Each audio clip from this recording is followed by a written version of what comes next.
Bismillahirrahmanirrahim. Assalamu alaikum. I hope you all are fine and staying safe and happy. I am your science teacher, Ms. Farheen, and I welcome you all to your science class. My dear students, as you know that we are on chapter number 3, that is human health, and today I will deliver its 11th lecture, and this will be the review of your complete chapter. So this means that we have almost finished this chapter, and today we will revise it, all the concepts, important points, and then by the end of the lecture I will provide you with a assessment sheet so that I will evaluate you. So my dear students, let's start the lecture with the recap of the previous lecture, that what we have done. So quickly listen to the questions very carefully and then answer them. What are the ways to purify water at home? पानी को घर में किन तरीकों से आप साफ कर सकते हैं? Very good. That is boiling and filtration. These are the two processes or the ways by which we can purify water at home.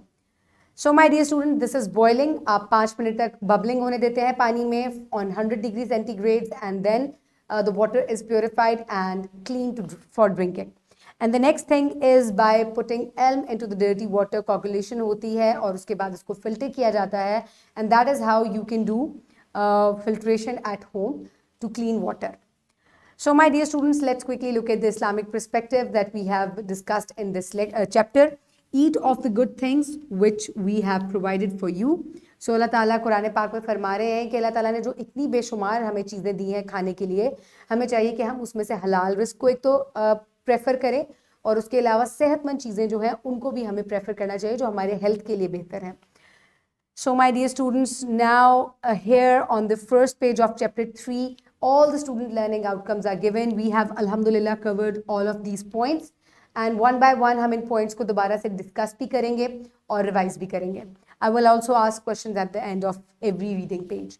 So my dear students, let's start the review. So in the first lecture we discussed about observe and recognize some common symptoms of illness like fever, coughing and influenza. So this was the reading page जिस पे हमने 3 जो common diseases हैं जो कि अक्सर बच्चों को हो जाती हैं, बड़ों को भी हो जाती हैं, खांसी, फ्लू और इसके अलावा फीवर. तो इसके कॉमन सिम्टम्स क्या है? फीवर में आपका टेम्परेचर जो है वो हाई हो जाता है. नॉर्मल टेम्परेचर आपका 37 डिग्री सेल्सियस होता है और 98 डिग्री फ़ारेनहाइट होता है यहाँ पर. लेकिन अगर ये इससे इंक्रीज़ हो जाए तो that means you are having a fever. लेकिन अगर आपका टेम्परेचर 103 फ़ारेनहाइट से ज़्यादा हो जाए तो आपको फ़ौरन से जो है वो डॉक्टर के पास जाना चाहिए. सिमिलरली कफिंग में भी ऐसे होता है कि खांसी बहुत ज़्यादा होती है और इसके अलावा सोर थ्रोट हो जाता है, आपको अक्सर फीवर भी हो जाता है. सो आपको अगर ये प्रोलॉन्ग अरसे तक रहे तो आपको क्या करना चाहिए? आपको डॉक्टर के पास विजिट करना चाहिए. In influenza which is called flu, उसमें fever, running nose and coughing होती है, सोर थ्रोट भी होता है, हेडेक भी होता है. और अगर ये प्रोलॉन्ग हो जाए तो it could be some these flu के और कोविड-19 के सेम सिम्टम्स हैं ऑलमोस्ट. तो अगर आपको 1 वीक से प्रोलॉन्ग हो जाए ये सिम्टम्स तो आपको डॉक्टर के पास विजिट करना चाहिए. So these are the symptoms of some common diseases. So what are the identifications of illnesses? So quickly pause the video and answer this. Very good. So आपको अब common जो illness है उनके symptoms का पता चल गया है. So my dear students, then the spread of disease, यानी कि किस तरीके से जो disease है वो spread होती है, हमने उसके बारे में पढ़ा. हमने ये देखा कि कुछ diseases जो है वो communicable होती है, contagious होती है, और कुछ जो है वो non communicable होती हैं. यानी कि आप किसी को टच करें या आपको खांसी जुकाम है उसके ड्रॉपलेट्स जो हैं वो एयर में शामिल हो जाएं और उसमें हेल्दी पर्सन ब्रीथ करे, या वो आपका झूठा खाना खा ले, आपकी शेयर की हुई चीज़ें यूज़ कर ले. So that is how some diseases spread and they are called contagious और communicable diseases, and some are non communicable, यानी कि वो एक दूसरे से नहीं लगती. So they are called non communicable. So what are contagious and non contagious diseases? Quickly pause the video and answer this question. Very good. Now tell me what are the modes of transmission of diseases. So my dear students, क्योंकि हमने contagious diseases या communicable diseases के बारे में पढ़ा है तो इनका mode of transmission क्या होता है, ये कैसे एक जगह से दूसरी जगह या एक unhealthy person से healthy person तक transfer हो जाती हैं. Quickly pause the video and answer. Very good. So now you totally understand about communicable, contagious, and non-contagious diseases and their mode of transmissions also. Then we move forward towards the next lecture, in which the students were able to understand that explain some methods of preventing common diseases and their transmission. For example, vaccination, washing hands, wearing mask.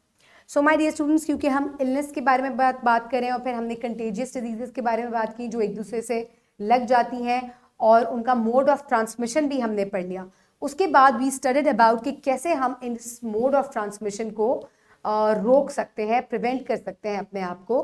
तो उसके लिए हमें sanitise करना चाहिए hands को, hand wash करने चाहिए. We must wear a mask, take bath, and next thing is vaccination against some diseases, जैसे कोरोना वायरस की वैक्सीनेशन है, इसके अलावा पोलियो की वैक्सीनेशन है, और देर आर अदर डिजीजेस जिनकी वैक्सीनेशन है. तो हमें वैक्सीनेट करवाना चाहिए ताकि हम उन डिजीजेस से बच सकें. So quickly tell me, what are the ways of maintaining good health. So अब हम क्योंकि इलनेस और हमने प्रिवेंटिव मेजर्स के बारे में पढ़ा, तो अब आप मुझे जल्दी से ज़रा सोच के बताएं कि हमारा नेक्स्ट स्टेप था कि कैसे हम अपने आप को हेल्दी रख सकते हैं by washing our hands, keeping our self hygiene, taking care of self hygiene. इसके अलावा wearing a mask, healthy diet हमें खानी चाहिए. So these are some preventive measures to keep our self healthy. So अगर हम हेल्दी होंगे तो हम बीमारियों से भी ज़्यादा से ज़्यादा बच सकेंगे. So what are the ways of maintaining good health? We must wash our hands, we must take healthy diet, we must take 3 liters of fluid every day, जिसमें juices, milk और पानी शामिल हैं. And then what is balanced diet and what are its components? So एक balanced diet ऐसी होती है, फिर हमने ये भी पढ़ा कि when we take a balanced diet, we can maintain our health. So balanced diet जो है उसके कुछ components होते हैं, अगर वो हम उनको एक balanced तरीके से लेंगे तो that is how we can maintain healthy. So the components of a balanced diet were carbohydrates, proteins, vitamins, minerals, lipids.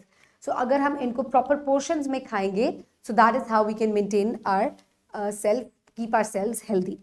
So define balanced diet and its components. So one by one फिर हमने balanced diet के components जो हैं उनके बारे में पढ़ा था.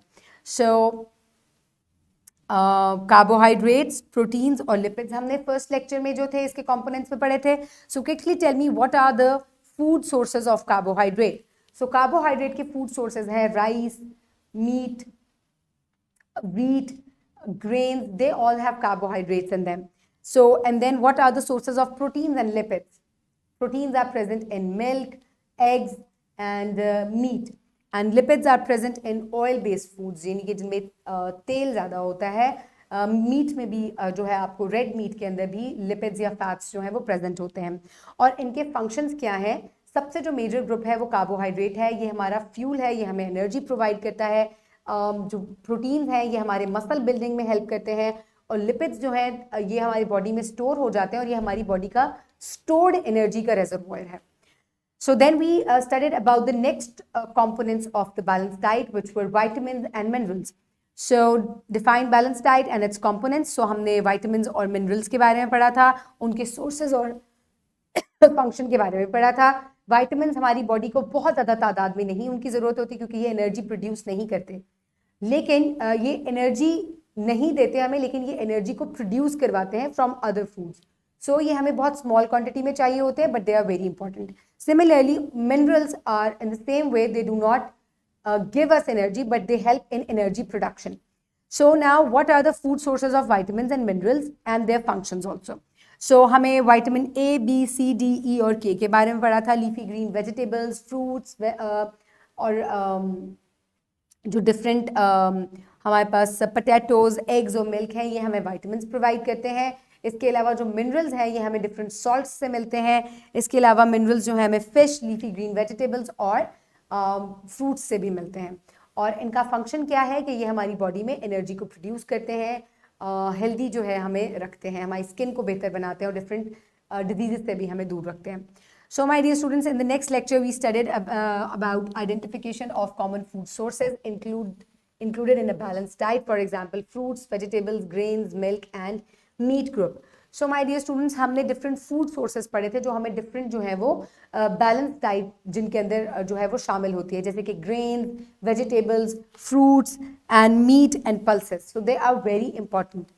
So what are common food sources? So common food sources are grains, pulses, meat, vegetables, fruits. So these are some common food sources. Then we discussed about understand the value of clean drinking water and inquire about the factors that generally make it unclean. So my dear students, क्योंकि हम diet के बारे में हमें पढ़ा तो पानी जो है ये भी हमारे लिए बहुत ज़्यादा इंपॉर्टेंट है.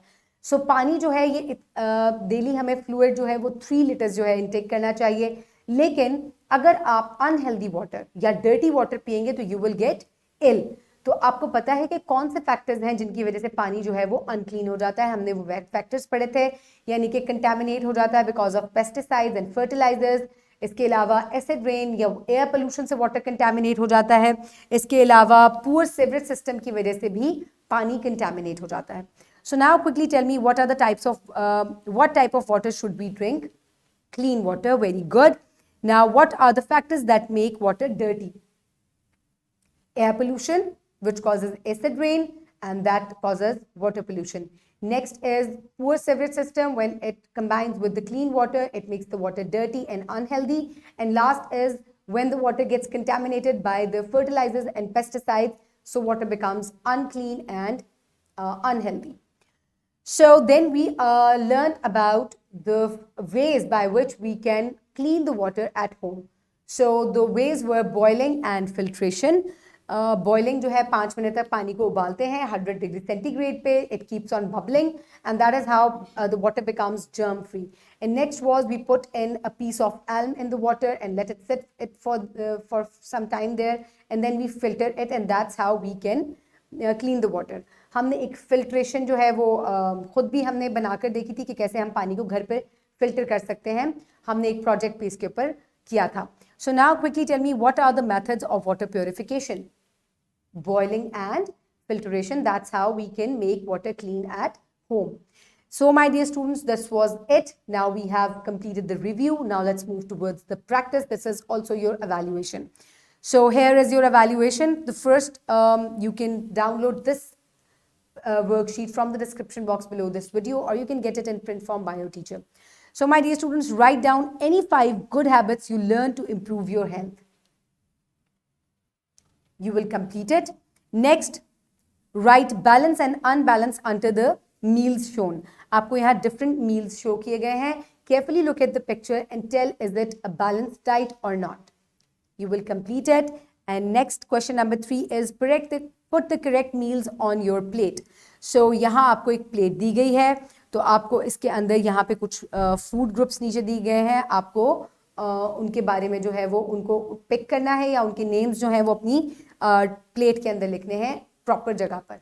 कौन सा पोर्शन ज़्यादा होना चाहिए, कौन सा पोर्शन जो है वो कम होना चाहिए, और कौन सी चीज़ जो है वो हमें डिहाइड्रेशन से बचाती है. That's how you have to complete this plate. Next question, question number 4 is right answer of the following questions. Name 2 things that may happen as a result of consuming food that is contaminated. ठीक है, अब अगर आप contaminated food खाएंगे तो what will happen to your health? Next question is list 2 ways to avoid contaminated drinking water. तो आप कैसे जो है वो पानी को contaminated water को साफ कर सकते हैं और उसको पीने से बच सकते हैं. So complete this worksheet, pause the video and then submit it to your teacher.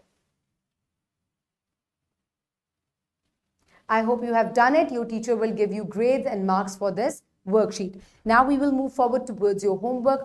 For homework, what you will do is discuss with your parents the ways to avoid diseases and maintaining good health. आपको अपने parents से discuss करना है कि कैसे हम बीमारियों से बच सकते हैं और अपनी हेल्थ को बेहतर बना सकते हैं. इसमें आप उनसे तमाम तरह की डिस्कशन करें जो हमने इस चैप्टर में की है. आप उनको बताएं कि कॉमन सिम्टम्स क्या होते हैं, कैसे हम जो है अपने आप को बचा सकते हैं कंटेजियस डिजीजेस से. आप उन्हें भी बताएं कि कौन सी डिजीजेस कंटेजियस होती हैं और कौन सी कंटेजियस नहीं होती और कैसे हम उनसे बच सकते हैं. इसके अलावा हमें कैसी डाइट लेनी चाहिए जिससे हम अपने आप को हेल्दी रख सकते हैं. अपनी मदर को बताएं कि कैसे जो है पानी को प्योरीफाई किया जा सकता है. सो discuss it with your parents and your homework And so at the wrap up in this unit, in this chapter, we learned about contagious and non-contagious diseases, modes of transmission of diseases, identification of illnesses, method of preventing diseases, different ways to maintain good health, balanced diet and its components that are carbohydrates, proteins, lipids, vitamins, and minerals. And we also discussed of source of common foods and drinking clean water and factors that make water unclean or dirty.